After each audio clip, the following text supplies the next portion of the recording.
Samo iz 17 dolenjskih osnovnih šol je bilo letos skoraj 300 pridnih mladih bralcev, prejemnikov zlate bralne značke. Najraje to berem slovensko. Zdi se mi, da to mi veliko pomaga po učenju, da se širiš obzorja. Ja, jaz pa rad berem o kmetijstvu, zato ker bi rad postal kmet oziroma gozdar in tisto, kar mene zanima, da se izberem.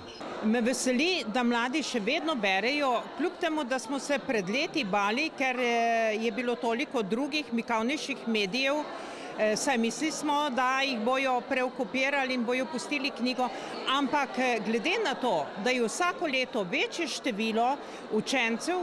To pomeni, da radi berejo in berejo veliko, dodaja Kristanova. Sicer pa je treba mlade bralce tudi pritegniti na pravi način. Predvsem ne težiti s kakšnimi zateženimi knjigami, ampak tako, da jih potegne, saj potem grejo odlažje k zahtevnejšemu branju. Saj mogoče tam v najstniških letih potem opustijo v srednji šoli, manj berejo. Ti zgodnji bralci se k knjigi vedno vračajo tudi v kasnejših življenjskih obdobjih, še dodaja.